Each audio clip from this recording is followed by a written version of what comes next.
The first sound was not the wind, though that's what we told ourselves. It was a breath, deliberate and damp, pressing through the gaps of a rotten door. By the time we set up the recorder, the night had already settled like a lid over Ravenbrook. The camera's tally light glowed a pinprick red in the dark hallway, and I caught my reflection in a shard of glass, lips pale, pupils wide. I whispered a test word, present, and a second voice answered half a heartbeat later. The same word, stretched thin, as if spoken through water. We arrived on October 12, 2019, a Saturday. At 11:32 p.m., the building Ravenbrook State Asylum stood outside town limits, 3 miles past the river bend where the fog hangs low. Officially condemned since 1972, it still carried a stale hospital scent, iodine fading into mildew. Our team was small. Me, Lena with the boom mic, and Arturo on camera. We parked beneath a dead floodlight that had once washed the entry steps, now only a rusted crown of bolts and moth husks. The air was 12 degrees colder than in town. Locals warned us to keep off the 3rd floor. They said, frost forms there in July. They said a nurse was found sitting upright at a desk 20 years after everyone left. Her skin the color of candle wax, her mouth folded into a hush. We filed each rumor like evidence, even as we laughed them down. When the chain on the main doors gave way, the echo rolled slow and heavy down the spine of the building. Something about the way it returned late, layered, and slightly off-made. Lena's shoulders climbed toward her ears. We started in admissions. Bulleted clipboards lay in a slanting pile. The paper melted into something like thin leather. An overturned wheelchair blocked a doorway. One wheel still twitched by a draft. I noted the details into the recorder. Peeling lead paint, grey-green, single exit sign blinking, smell of ammonia under wet rot. Somewhere a pipe coughed. Then, clearer, a whisper that did not belong to any of us. Arturo lifted the camera. The lens breathed in and out, finding focus. The whisper sifted again, on the word stay. The south corridor swallowed our flashlight beams like the building had grown tired of light. Windows the size of playing cards stared from high on the wall, night pressing its thumbs against the glass. A patient logbook sat on a ledge. Spine cracked open to 1958. Entries, in a hand that grew smaller and more frantic, toward the bottom of each page. I traced a name, J. Dunfield, and felt the paper pulse like a quiet animal. Temperature dropping, Lena said, and her breath appeared, a thin veil spilling from her lips. Though our watches said the night outside was mild. We set up a static camera in the day room. The ceiling had collapsed at one corner, damp plaster forming a dune of grit that swallowed our boot prints. A mural of sunflowers had been painted over with brown squares, as if someone had tried to censor a sky. I placed the EMF meter near a cold spot that dragged at my wrists like a current. The needle quivered. On the recorder, I asked the room, gently, "Who is here?" The answer came not as words but as a drag of fingernails under the wooden bench, a slow crawl that traveled from left to right, and then stopped beneath me. We moved through the pharmacy, where drawers yared open like mouths filled with fogged glass bottles. The labels had curled into secret alphabets. Somewhere above, a door banged once, then twice, measured, patient. Arturo kept filming, pointing the camera toward the sound, but the hallway beyond only thickened with shadow. I felt the building's layout in my bones-long wards, that pinwheel from a central hub, and realized how easy it would be to get lost. Marking our path, I said, chalking arrows on the floor. Behind us, faintly, we heard wet footsteps erase them. At 12:17 a.m., we reached the hydrotherapy wing. Tiled rooms tiled over again, white over blue over white, like the building could not decide which memory to keep.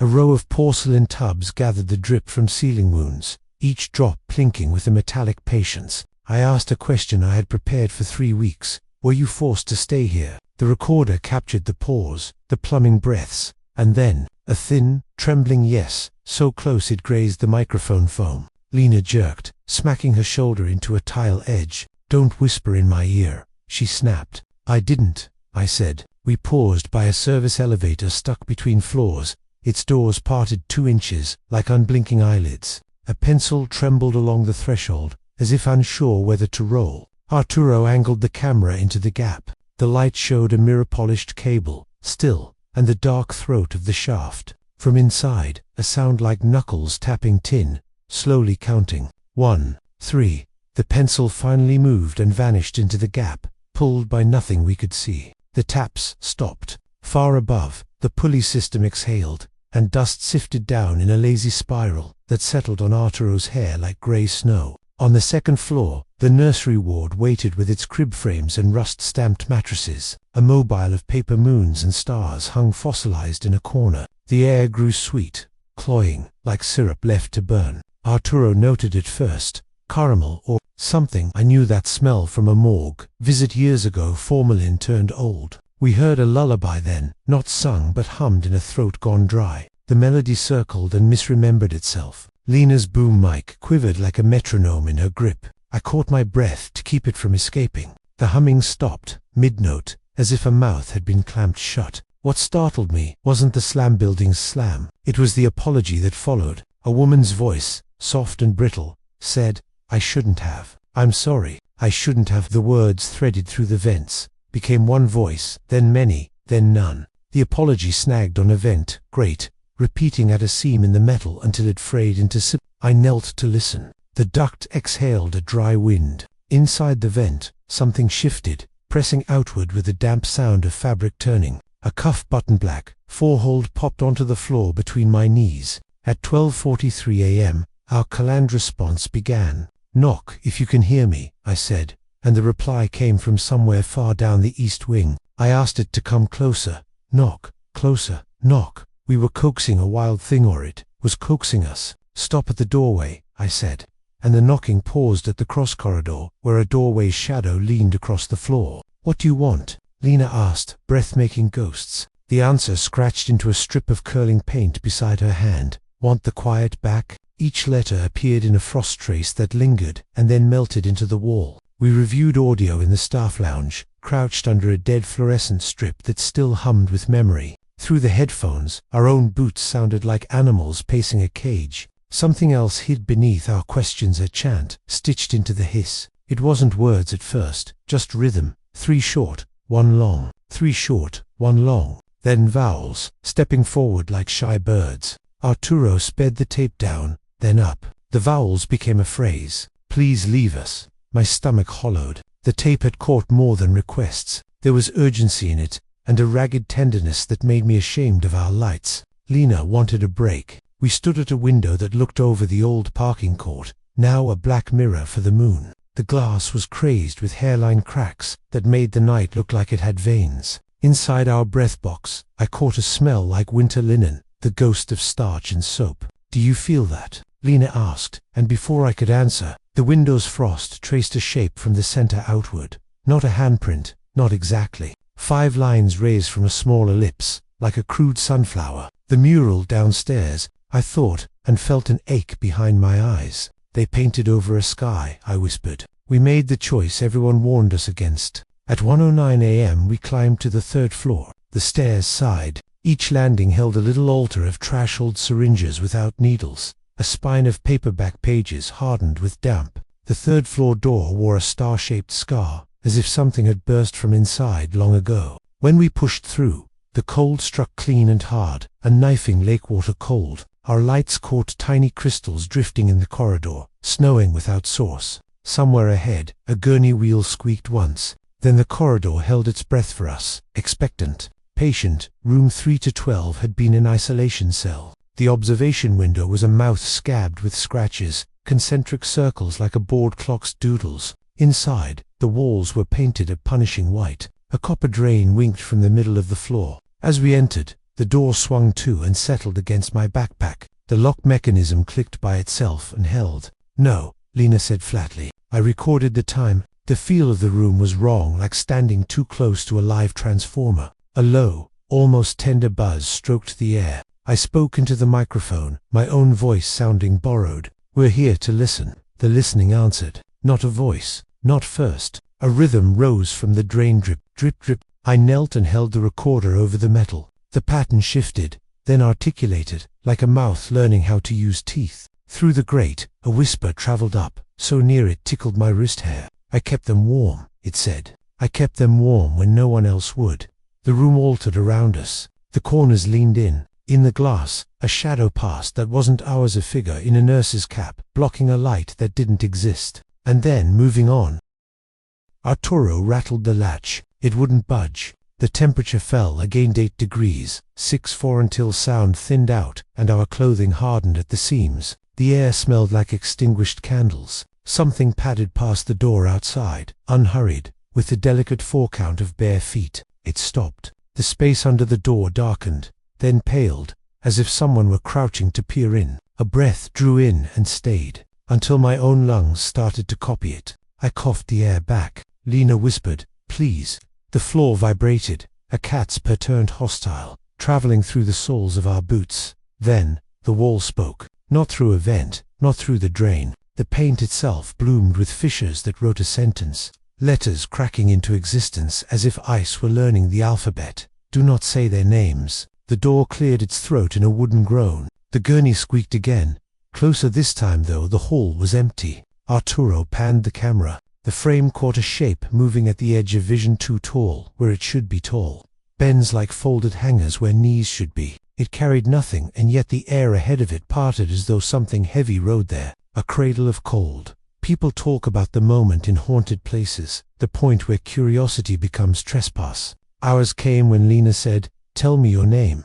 The temperature rose slightly, as if the room considered. The drain answered in that scraped voice. We don't say. We are the hush." And then, before I could stop myself, I murmured a name I had read in the ledger, J. Dunfield. The floor seemed to flinch. The syllables went up like dry straw. The buzzing pitched higher. The door snapped fully shut, metal tongue biting metal. In the observation glass, handprints to many flowered and faded in fast succession. The lights failed, not flickered filed. The darkness was total and important, a thing that had been waiting for its cue. In the first second, I heard the camera roll continue, tape whisking like a breath through teeth. In the second, Lena's boom mic thumped to the floor. In the third, a choir of whispers rose close around us, childish and scolding and pleading at once. "Don't say, don't say, don't." A palm slid across my mouth in the dark, cool and a little damp, pressing my lower lip to my teeth so gently it made my eyes sting.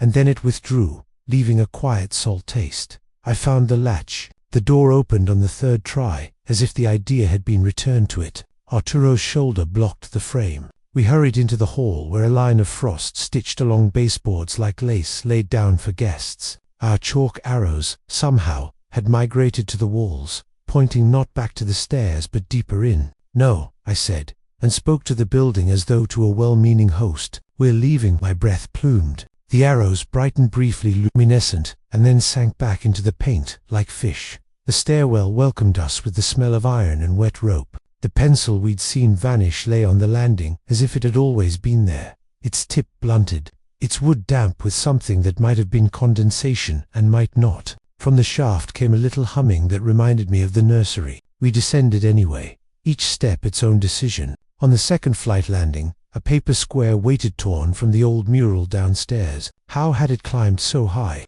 The sunflower was smudged with soot, petals blackened. Center a dark hole dot at 1:31 a.m.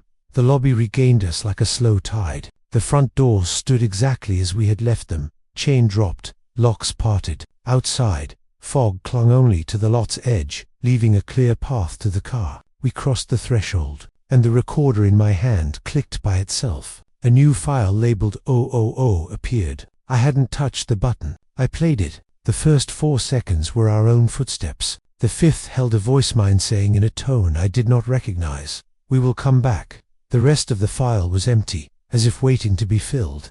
Back at the motel, the audio reviewed like a confession. In the cleaner room, air cigarettes, detergent, the sweet floral of cheap soap. The whispers arranged themselves into threads. We stripped the noise, filtered the hiss. Between the knocks and hums, a pattern re-emerged. 3 short, 1 long. A code. Arturo laid it out, across a page like stitches. We matched it to letters. It spelled the same plea, again and again. "Leave us the quiet." We had translated kindness into a warning too late. This part is difficult to describe without sounding theatrical, but I will try to be exact. At 3:07 a.m., as we finished the last file, the motel air conditioner shut itself off. The room's electricity did not fail, only the fan stopped. The curtains billowed once, though the window was closed. In the television's black glass, a corridor reflected towers from the asylum, unmistakable, with its high card windows and stitched frost along the baseboard. For 3 breaths,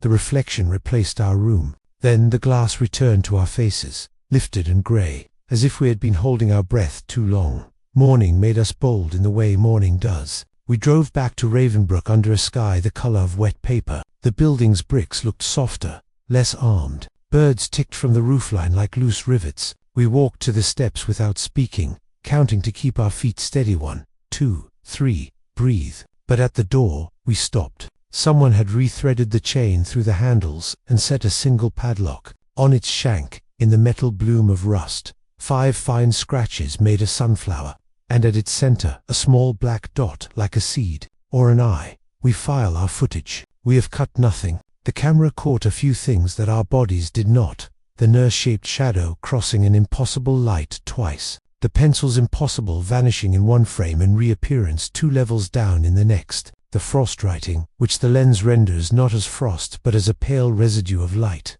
as if the paint remembered being struck by noon. And the voice, the yes, is clearer on the track than it was in the room. Syllables precise, like someone who had practiced that single word for decades. I am supposed to tell you we will return. That's how these documentaries end, with a promise of a second attempt, a deeper dive. But I wake each night at 1:09 a.m., the minute we opened the 3rd floor door, to a hand resting on my mouth, not pressing, not cruel, just reminding me of the hush. I mouthed the apology in the dark because the voice taught it to me. I shouldn't have. I'm sorry. I shouldn't have. The apology phrase at the edges. Sometimes it arrives already broken, a handful of sibilants that spill into the pillow, and then, stop. If you go, and I know you will because some buildings are invitations disguised as warnings, take this with you. Do not speak their names. Do not repaint their sky. If the arrows move, let them. If the quiet asks for itself, give it back. And if a voice greets your present with its own, treat it like a door someone has left unlocked at night. You may look through the opening. You may describe what you see for those of us who will never step over the threshold again. But do not step through. The hinges, remember. There is one last detail I have not said, because it feels like a trick. In the ledger, on the page where J. Dunfield's name shrank to a lace of strokes, a final entry stood apart. October 12, 1959. The note was not in the small hand but a firm, administrative print, patient transferred to quiet. No ward by that name exists on the map. No one, I asked, remembered such a designation. But when the frost wrote on the 3rd floor wall, when the drain breathed, when the window bloomed with sunflowers, I felt that word like a place. Quiet is a room. Quiet is a rule. Sometimes, in the files, there is a gap. 8 seconds here, for there. The software shows a flat line of silence. When you play those portions on loop, turn the volume up until the speakers carry a breath you cannot deny. Inside, something moves, not in pitch, not in timbre, but in intention. It is a pause that means wait rather than nothing.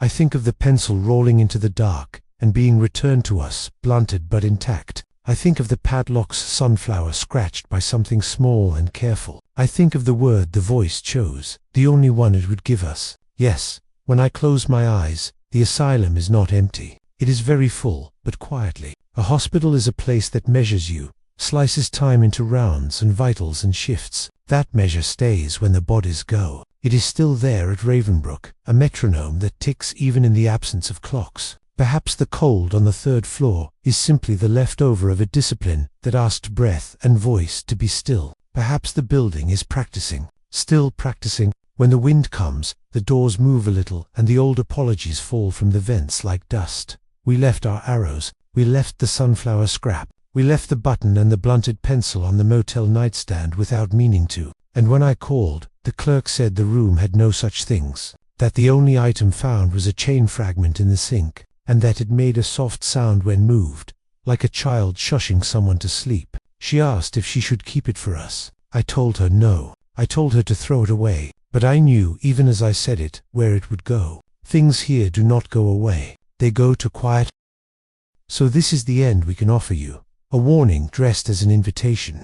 A place that will greet your presence with its own, and then ask you to leave without saying so. If you stand in the lobby at 1:31 a.m., the doors will look like forgiveness. They are not. If you listen at the drain in 3 to 12, you will hear someone who kept someone warm and was not thanked for it. Thank them, but do not stay. If the frosted letters begin to write, read them quickly before they melt. If you hear a lullaby that misremembers itself, hum along only in your head. And if the building breathes, breathe with it, and go.